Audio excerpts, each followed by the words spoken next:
Саламатсыңарбы балдар? Бүгүн силер менен 7 класстын физика сабагын окуп үйрөнүүгө арналган кезектеги теле сабагыбызды баштайбыз.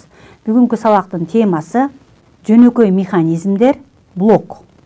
Бүгүнкү сабакта блоктун түрлөрү менен таанышабыз. Блоктун түрлөрү кыймылсыз блок, кыймылдуу блок, кыймылсыз жана кыймылдуу блоктордун түзүлүшү жана иштеши менен таанышып, алардын турмушта колдонулушу жана ошондой эле ворот жөнүндө сөз кылабыз. Анда бүгүнкү сабакка көңүлүңөрдү бургула. Биз силер менен балдар жөнөкөй механизмдер жөнүндө окуп үйрөнүп атабыз.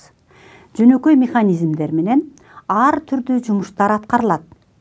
Мына ошол жумушту жеңилдетүү максатында жөнөкөй механизмдер кайчы, күрөк, рычаг, блок, жантык тегиздик жана башка механизмдер колдонулат.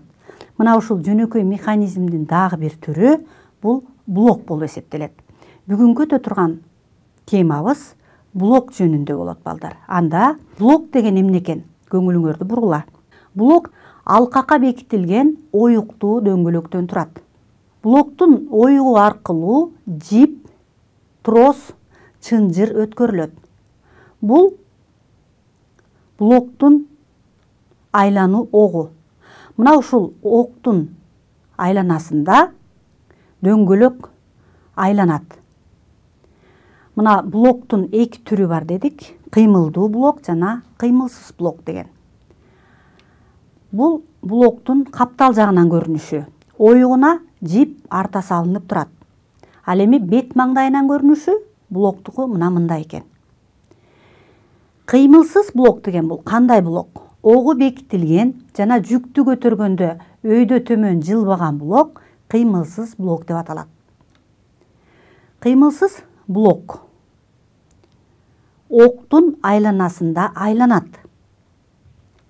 Бул блоктун айлануу огу. Айлануу огу бекитилген болот. Дөңгөлөк же болбосо барабан деп карасак болот. Дөңгөлөктү биз айлана түрүндө карайбыз. Анда бул айлананын борбору деп алсак, же болбосо блоктун айлануу огу. ОА бул айлананын радиусу. Обу дагы айлананын радиусу. Ал эми АБ айлананын диаметри болот. Блокту бирдей ийиндүү рычаг катары карасак болот. Анда рычагдын ОА ийини таяныч чекитинен күч аракет эткен сызыкка чейинки эң кыска аралык күчтүн ийини деп аталат. ОА ийинине жүктү илсек, анда жүктүн салмагын биз П деп алалык. Ал эми ОВ ийини бул аракет эткен күчтүн ийини. Ал күчтү биз F күчү деп алалык. Эгерде ОА ийинине П жүк дейилип туруп, жүктү жогору көтөрүш максатында F күч аракет этип, F күч менен төмөн көздөй тартсак, анда жүк жогору көздөй көтөрүлөт. Мына ушул учурда кыймылсыз блок анын айлануу огу өйдө төмөн жылбайт экен. Мындай блокту биз кыймылсыз блок дейбиз. ОА жана ОВ бул айлананын радиусу, же болбосо дөңгөлөктүн радиусу деп алабыз. Бул экөө бири-бирине барабар. Анда П барабар F болот. Аракет эткен күчтөр дагы бири-бирине барабар болот. Мынакей бул бирдей ийиндүү рычаг. Биз кыймылсыз блокту бирдей ийиндүү рычаг катары карасак болот экен. Рычаг дегенибиз кыймылсыз таянычтын айланасында айлана турган катуу нерсе рычаг деп аталат.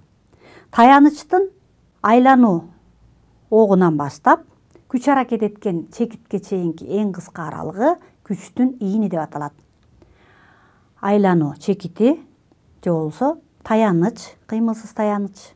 Айлануу огунун айланасында айлана турган катуу нерсени биз рычаг деп карадык. ОА радиусу L1 күчтүн ийинине барабар. Ал эми ОВ радиусу L2 күчтүн ийинине барабар. Күчтүн ийиндери бири-бирине барабар.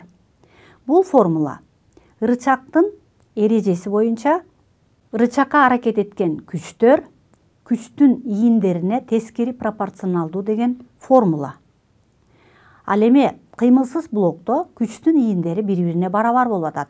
L1 барабар L2. Ал учурда L1 ийинге аракет эткен күчтү F1 десек, ал эми L2 ийинине аракет эткен күчтү F2 десек, бул эки күч бири бирине барабар болот экен.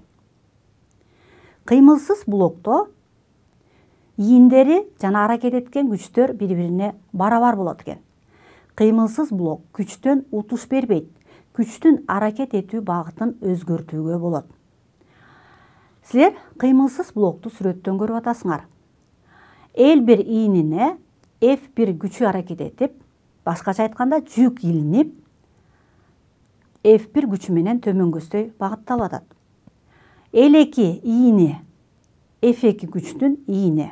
Эгерде биз жиптин бош учунан F2 күч менен тарта турган болсок, анда F1 жүгү кыймылдап жогору көздөй көтөрүлөт. Мына ушул учурда F1 күчү көбөйтүү L1 ийини барабар F2 көбөйтүү L2 болот экен. F'тин L'ге болгон көбөйтүндүсү күчтүн моментин берет. Мындай кыймылсыз блоктон күчтөн утуш алууга болбойт экен. Бул кыймылсыз блоктун жардамы менен биз күчтүн багытын өзгөртүп алсак болот экен. Жүктү жогору көздөй көтөрүш үчүн колдонсок болот экен. Күчтүн багыты жүк илинип турган нерсенин багыты, күчүнүн багыты төмөн көздөй багытталып атат. Анын багытын жогору көздөй багыттап, күчтүн багытын өзгөртсөк болот экен. Мисалы, оор нерсени төмөн жактан жогору көздөй кыймылсыз блоктун жардамы менен көтөрүп алсак болот экен. Анда карагыла, мынакей. Кыймылсыз блокко жип арта салынып, жиптин учуна жүк илинип атат. Жүктү жогору көтөрүш үчүн жиптин бош учунан кол менен аракет этип, аны көтөрүүгө болот экен. Нерсени тепкич боюнча жогору көтөрүүдө адам өзүнүн салмагын, ошондой эле жүктүн салмагын дагы көтөрөт. Аны төмөн жактан жогору көздөй көтөрүш үчүн блокту пайдалансак болот экен. Блокко жипти арта салып, жиптин бош учунан төмөн көздөй тартсак, анда жүк жогору көздөй көтөрүлөт дагы, каалагандай бийиктикке чыгарып алсак болот экен. Демек, кыймылсыз блоктун жардамы менен биз күчтүн багытын өзгөртсөк болот. Ал эми айлануу ого менен кошо өйдө төмөн жылуучу блок кыймылдуу блок деп аталат. Бул кыймылдуу блоктун сүрөтү. Блоктун оюк аркылуу жипти өткөрүп, жиптин экинчи учун жогору көздөй багыттайлы.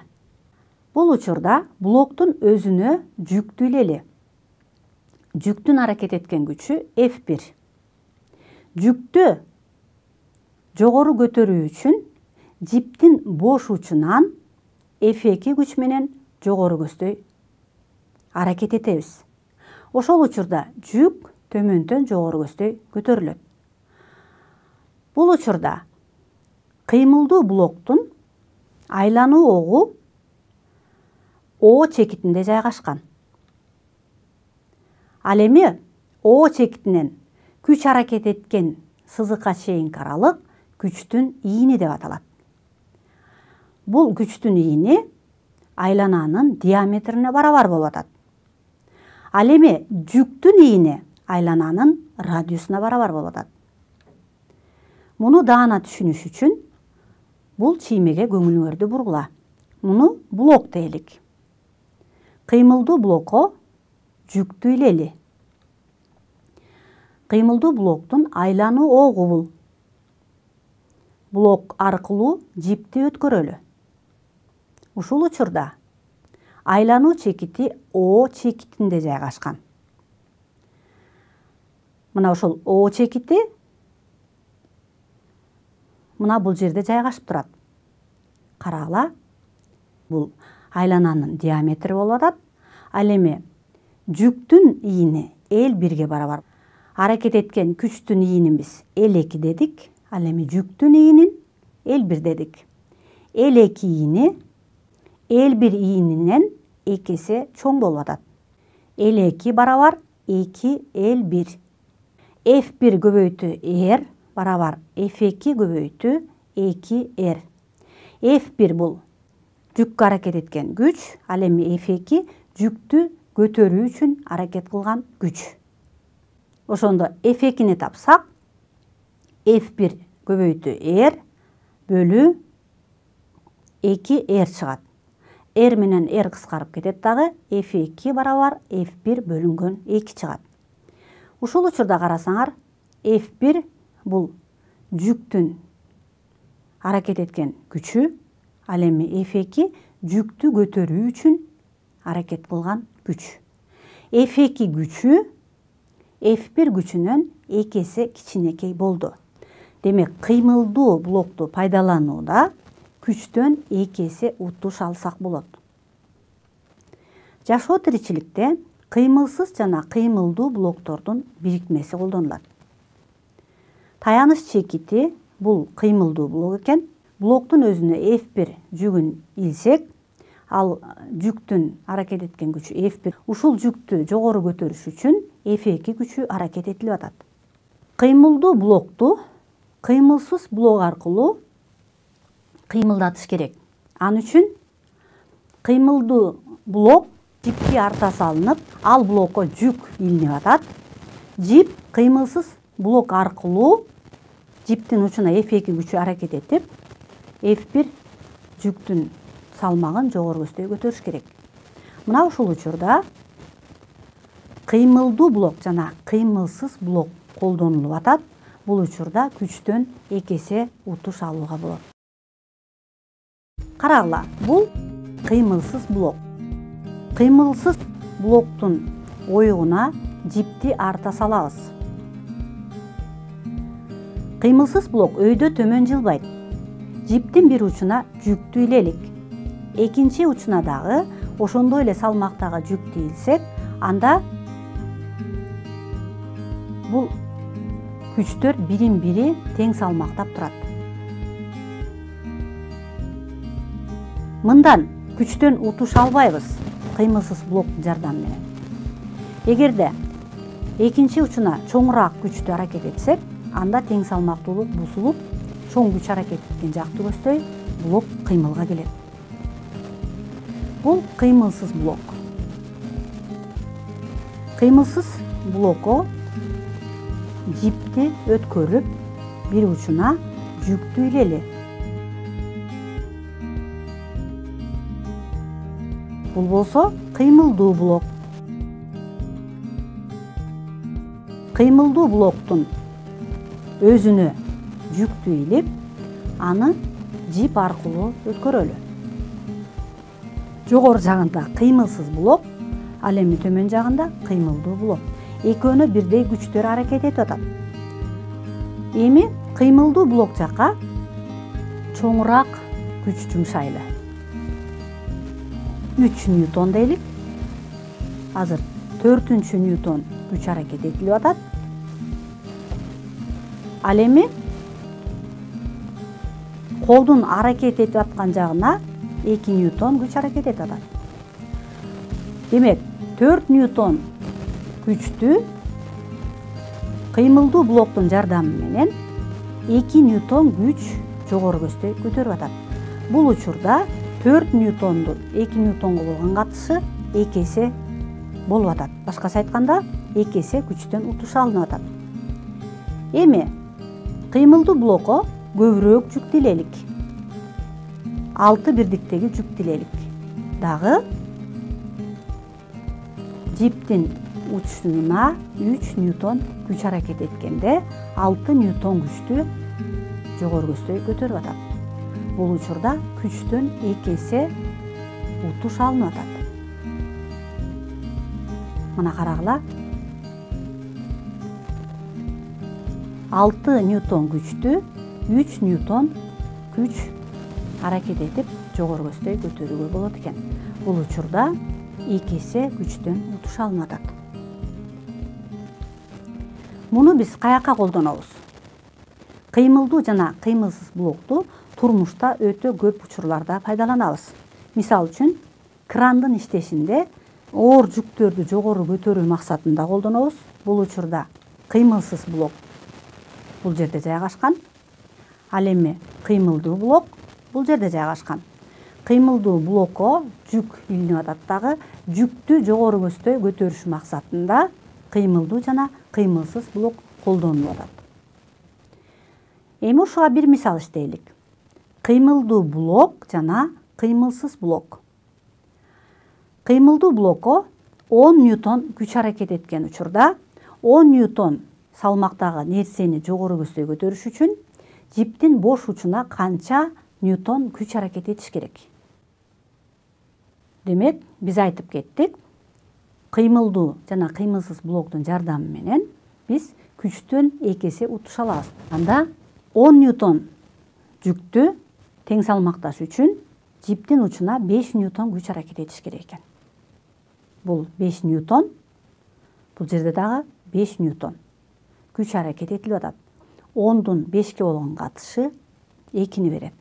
Демек, 2 эсе күчтөн утуша алсак болот экен. Башкача айтканда, 10 ньютон салмактагы жүктү 5 ньютон күч менен жогору көздөй көтөрүүгө болот. Бул кыймылсыз блок. Кыймылсыз блоктун учуна 100 ньютон күч аракет этти дейлик. Аны жогору көтөрүш максатында биз жипти тартабыз. Анда жипке кандай күч аракет этет? Жипке дагы 100 ньютон күч аракет этилет экен. Бул учурда күчтөн эч кандай утуша алынбайт. Эгерде кыймылсыз блокко кыймылдуу блокту кошо бириктирип жайгаштырсак, анда бул учурда күчтөн утуша алабыз. Кыймылдуу блокко 100 ньютон күч аракет этти дейлик. Ушул 100 ньютондук күчтү жогору көздөй көтөрүш керек. Анда бул жипке 50 ньютон, биягына 50 ньютондон күч аракет этет дагы. 50 ньютон күчтүн аракети менен 100 ньютон күчтү жогору көздөй көтөрүүгө болот. Демек, күчтөн 2 эсе утуша алсак болот экен. Бул кыймылсыз блок, бул кыймылдуу блок жана кыймылсыз блок. Кыймылсыз блок менен кыймылдуу блок биригип турмушта көп учурларда колдонулат экен. Мынакей карагыла балдар. Силер 3 кыймылсыз жана 3 кыймылдуу блокту көрүп атасыңар. Бул учурда күчтөн кандай утуша алсак болот? Мисалы карагыла. Кыймылдуу блокко 8 ньютон жүктү илсек, анда 8 ньютонду биз 4 ньютон күч аракет этип жогору көздөй көтөрсөк болот экен. Кыймылдуу блоктун жардамы менен. Бул учурда бир кыймылдуу, бир кыймылсыз блокту колдонгондо күчтөн 2 эсе утуша алсак болот. Ал эми ушундай блоктордон бир нечени пайдаланган учурда андай болот. Бирөөнү пайдаланганда 2 эсе утуша алабыз, экөөнү пайдаланганда 4 эсе, үчөөнү пайдаланганда 8 эсе, төртөөнү пайдаланганда 16 эсе күчтөн утуша алууга болот. Бул блок экен. Ал эми ворот менен дагы биз күчтөн утуш алсак болот. Вороттун түзүлүшү кандай? Бул айланы окко бириктирилген ар түрдүү диаметрдеги барабан. Диаметри кичинекей болгон барабанга жүк илинет. Ал эми диаметри чоң болгон барабан аркылуу жипти тарткан учурда жүк жогору көздөй көтөрүлөт. Мына ушул учурда күчтөн бир канча эсе утуш алууга болот. Мисалы үчүн, кичинекей барабандын радиусу 2 сантиметрге, ал эми чоң барабандын радиусу 8 сантиметрге барабар болсо, 8-ди 2-ге бөлсөк 4-кө барабар болот. Демек, мындан чоң барабандын диаметри кичинекей барабандын диаметринен канча эсе чоң болсо, ошончо эсе күчтөн утуш алууга болот экен. 8 ньютон күч аракет эткен, аны жогору көтөрүүдө вороттун жардамы менен 2 ньютон күч аракет этилди. Ушул учурда 2 ньютон күч чоң барабанга аракет эткен күч. Жүктүн салмагы 8 ньютонго барабар болчу. 8 ньютон жүктү жогору көчтөй көтөрүш үчүн вороттун жардамы менен 2 ньютон күч аракет этилди.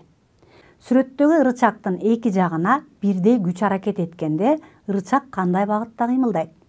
Рычактын бир ийни кыска, экинчи ийни узун болуп атат. Буга бирдей күчтөр аракет этти дейт. F1 жана F2 күчтөрү бири-бирине барабар экен. Бул учурда ырычак кандай багытта кыймылдайт? А. Кыймылдабайт деген жооп туурабы? Б. Сааттын жебеси боюнча кыймылдайт деген туурабы? В. Сааттын жебесине каршы кыймылдайт. Г. Алдыга көздөй кыймылдайт деген жооптордун кайсынысын туура деп ойлойсуңар? Күчтүн ийини канчалык чоң болсо, анда күчтөн ошончо эсе утуш алабыз. F2 күчү чоңураак, ийиндүү болгондуктан, анда бул ырычак сааттын жебеси боюнча кыймылдайт экен. Эми бүгүн биз балдар сабагыбызды жыйынтыктайлы. Бүгүн силер менен блоктун түрлөрү менен тааныштык. Блоктун эки түрү бар экен: кыймылдуу блок жана кыймылсыз блок. Кыймылсыз блок менен күчтүн багытын өзгөртүүгө болот экен. Ал эми кыймылдуу блок менен күчтөн утуш алууга болот экен. Бул экөөнүн биригиши турмушта көп колдонулат экен. Бул экөөнүн биригишинен күчтөн бир канча эсе утуш алууга болот экен. Ворот жөнүндө өттүк. Ворот дагы жөнөкөй механизм болуп эсептелет экен. Аны дагы күчтөн утуш алуу максатында колдонот экенбиз. Мына ошентип балдар, бүгүн силер менен сабагыбыз аягына чыгып калды. Көңүл бурганыңарга рахмат, саламатта калгыла.